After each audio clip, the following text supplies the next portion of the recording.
Hi, my name is James Grease. I'm a retired senior, and along with my wonderfully supportive wife, Barbara, we have 25 grands and 11 greats. It is their future and tens of millions more just like them that keeps our rocking chairs rocking each and every day. Our passion is Social Security, and our mission is to expose how these 535 members of Congress have turned Social Security into something it was never intended to be, all the time while hiding behind a fake "we're saving your Social Security" headline. In 1983, 535 members of Congress passed Social Security reform legislation. The headline was, "We've saved your Social Security for the next 75 years." The plan called for Social Security taxes, which would take a little more than needed from the workers' paychecks and seniors' retirement checks. 535 members of Congress said, "We'll use those excess Social Security tax dollar payments to build a cash reserve, ensuring Social Security will be there for the now retiring 78 million baby boomers." As a result, Social Security taxes went up over 250% in one 10-year period, and their fake "we'll save your Social Security for 75-year taxing scheme was off and running. We'll use this chart to demonstrate what saving Social Security for 75 years has meant for one couple. The left side of the chart represents the percent of Social Security tax overpayments. The right side represents Social Security tax dollar overpayment, and the bottom labels represent the years. To demonstrate, we'll use a young 25-year-old couple named Jake and Ann, who were married in 1990. After marriage, their combined household income was $100,000, and Social Security was receiving $12.40 for every $100 they earned. After their first year of marriage, Social Security had received $12,400 from this young couple. By 1995, Social Security had received $66,000 from this couple. Their overpayments now total $15,905, or an average of 18% more a year than needed. By 2005, Social Security had received $231,000 from this couple. Their overpayments now totaled $72,574, for an average of 25% more a year than needed. By 2015, Social Security had received $478,000 from this couple. Overpayments now totaled $114,535.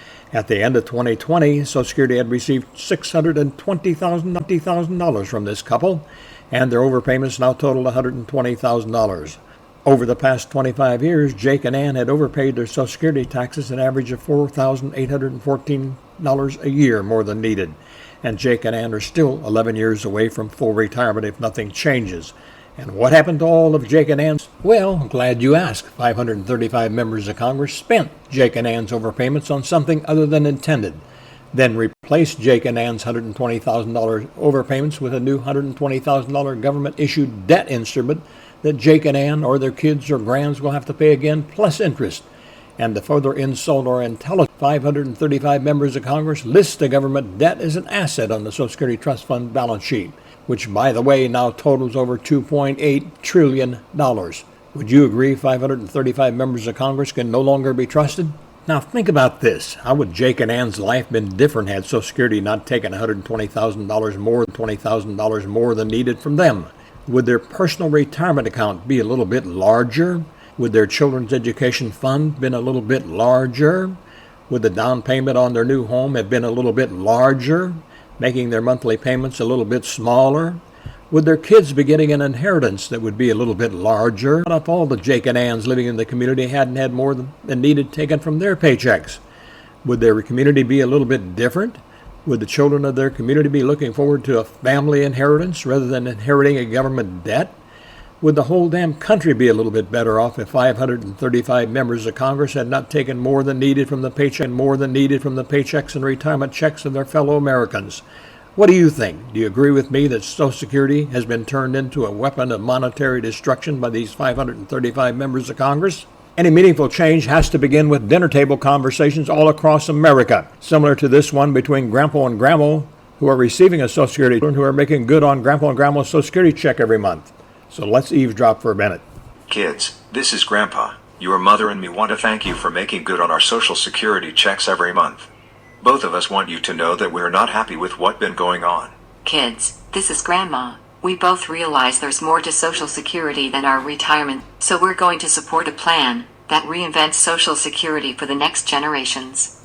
And here's the plan Grandma was referring to. It is a comprehensive, community-based, constitutionally grounded plan that begins reinventing Social Security for the next generations.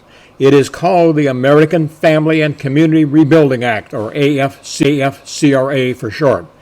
And it begins by taking our Social Security retirement dollars out of the hands of the 535 members of Congress and bringing them back home to Main Street America, where we can all keep an eye on them. It's all laid out here at www.realjoepower.com. So review it, then share it, and do what you can to support this movement. God bless you and yours, and have an awesome day. Remember, silence is no longer an option. It's time for us all to speak up.